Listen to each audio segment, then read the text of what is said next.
Breaking news Pithapuram నియోజకవర్గ టీడీపీలో మార్పులు చోటు చేసుకున్నాయి. ప్రస్తుత ఇన్ఛార్జ్ వర్మని బాధ్యతల నుంచి తప్పించింది అధిష్టానం. త్వరలో నియోజకవర్గ వ్యవహారాల కోసం ప్రత్యేక కమిటీ ఏర్పాటు చేయనున్నారు. కమిటీ నియామకంపై టీడీపీ హైకమాండ్ కసరత్తు చేస్తోంది. వీలైనంత త్వరగా కమిటీ ఏర్పాటు చేయనుంది టీడీపీ. జనసేన టీడీపీ మధ్య తరచూ సమన్వయ లోప వివాదాల నేపథ్యంలో ఈ నిర్ణయం తీసుకున్నట్లుగా తెలుస్తోంది.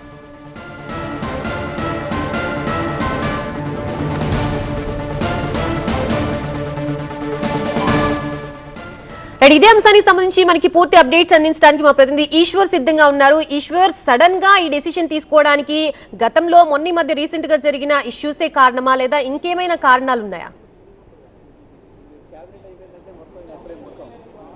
ఇది సడన్గా తీసుకున్న నిర్ణయం ఏమీ కాదు. ఇది వాస్తవానికి ఒక రకంగా చూడాలంటే కాన్ఫ్లిక్ట్ మేనేజ్మెంట్కి సంబంధించిన సమస్యగా చూడాలి. ఒక ప్రివెంటివ్ డెసిషన్గా దీన్ని చూడాల్సిన అవసరం ఉంటుంది. ఎందుకంటే పిఠాపురం నియోజకవర్గంలో స్వయంగా డిప్యూటీ సీఎం పవన్ కళ్యాణ్ ప్రాతినిధ్యం వహిస్తున్నారు. అక్కడ ఒకవేళ తరచూ ఇట్లాంటి విభేదాలు కంటిన్యూ అయితే అది కూటమి పైన దాని ప్రభావం పడే అవకాశం ఉంది. కూటమి ఐక్యత మీద సంబంధించి కావచ్చు, కూటమి సమన్వయానికి సంబంధించిన అంశం కాబట్టి దాన్ని వీలైనంత త్వరగా నివారించాలనే ఉద్దేశమే ప్రభుత్వంలో ప్రధానంగా అధికార పార్టీలో కనిపిస్తుంది. అందుకనే దాన్ని నివారించే ప్రయత్నంలోనే ఈ నిర్ణయం తీసుకున్నారు. అయితే ఈ నిర్ణయాన్ని వర్మకి చెప్పే తీసుకున్నారు. వర్మని 2 రోజుల క్రితం ఐటీ మంత్రి, ప్రస్తుతం టీడీపీ జాతీయ వర్కింగ్ ప్రెసిడెంట్గా ఉన్న నారా లోకేష్ పిలిపించి మాట్లాడారు. ఆయన వర్మతో పాటు ఆయన కుమారుని కూడా పిలిపించి భవిష్యత్తులో జరగబోయే పరిణామాలను వివరించినట్టుగా పూర్తి స్థాయిలో అర్థమవుతుంది.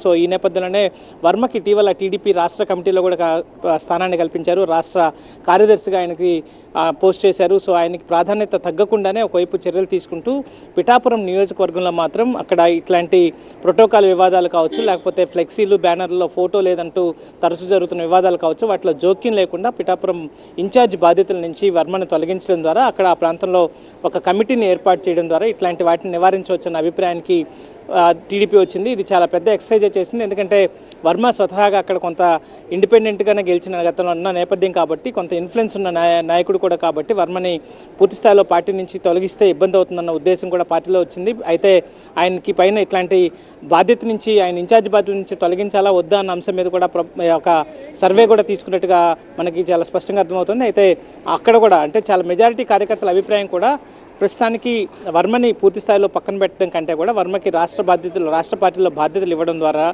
నియోజకవర్గంలో బాధ్యతల నుంచి తప్పించడం ద్వారా దాన్ని తాత్కాలికంగా నివారించవచ్చు అన్న ఒక ఉద్దేశానికి పార్టీ వచ్చిందని చెప్పుకోవాలి. ఎందుకంటే పవన్ కళ్యాణ్కి ముందు పార్టీ అధినేత చంద్రబాబుకి ఇద్దరి మధ్య చాలా సన్నిహిత సంబంధాలు ఇటీవల కాలంలో ఉన్నాయి. ప్రతి సమావేశంలో ఈరోజు జరిగిన కలెక్టర్స్ కాన్ఫరెన్స్లో కూడా ముఖ్యమంత్రి, ఉప ముఖ్యమంత్రి రాలేకపోతున్నప్పటికీ కూడా ఆయన సపోర్ట్తోనే ఈరోజు గట్టిగా నిర్ణయాలు తీసుకునే అవకాశం ఉంటుంది. కాబట్టి అట్లాంటి ఆయన ప్రతి అవకాశం వచ్చిన ప్రతి సందర్భంలోనూ పవన్ కళ్యాణ్ గురించి ప్రస్తుతం ముఖ్యమంత్రి ప్రస్తావిస్తున్న నేపథ్యంలో అట్లాంటి ఇబ్బందులు రాకుండా భవిష్యత్తులో ఒక ప్రివెంటివ్ మెజర్గా దీన్ని చూడాల్సిన అవసరం, అదేగా పొలిటికల్ రియలైన్మెంట్కి సంబంధించిన అంశం కూడా చూడాలి. అయితే తమిళనాడు ఎన్నికల ఫలితాల నేపథ్యంలో చోటు చేసుకున్న ఈ పరిణామం కాబట్టి దీనిపైన కొంత ఆసక్తి నెలకొని ఉంటుంది. ఎందుకంటే పార్టీలో జరిగే అసంతృప్తులు కావచ్చు, ఈ కోఆర్డినేషన్ ఇష్యూస్ పైన టీడీపీ అధిష్టానం దృష్టి సారించిందన్న విధంగా కూడా చర్చ నడుస్తున్న నేపథ్యం కనిపిస్తుంది.